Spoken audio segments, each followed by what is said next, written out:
All right, guys, so we looked at CH4, we looked at NH3. Now we're going to go and we're going to take a look at a little bit more of a confusing looking chemical formula, but it's not going to be that hard, promise. Okay, so we're going to start by counting our total number of valence electrons like we've been doing. So chlorine has a Lewis dot structure that looks like this. And again, if you are confused about where we got there, please start at the protons, neutrons, and electrons, draw the Bohr model, and then draw the Lewis dot structure. Now, notice it only says Cl right here, and then there's a 2 here. So that tells us that we have 2 Cl's and no other elements. So that's what that looks like. So that means that our total number of valence electrons is going to be 2 times chlorine. And so it's going to be 2 times 1, 2, 3, 4, 5, 6, 7. So we're going to have a total of 14 valence electrons. So that would be step 1. Now, finding the center atom. All right, I want to take you on this little adventure. There's 2, and they're the same, which means either one can be your center atom, okay, because they're both the same exact element.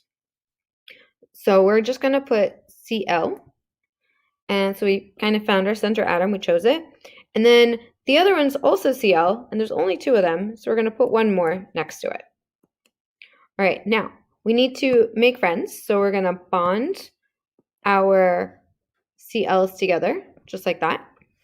And remember, a bond is made out of 2 electrons. And so that means that since we only put in 1 bond, we are going to only subtract 2 electrons right now. So we have 12 left. All right, so now we're going to have to do some sophisticated thinking. All right, we're going to add lone electron pairs until we run out.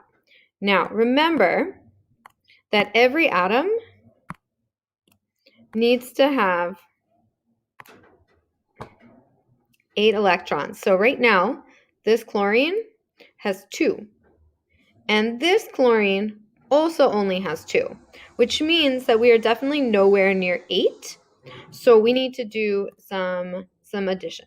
So if we start with our left chlorine, we have 2 on it, so we need to add 6 to make it 8. So we have 2, 4, 6, 8. So now this guy has 2, 4, 6, 8 electrons. So this chlorine is good to go. And we just added 6 electrons on the side, so we're going to subtract 6 to keep track. So we have 6 left. So now we're going to look at the other side chlorine. And remember, it also only had 2 electrons.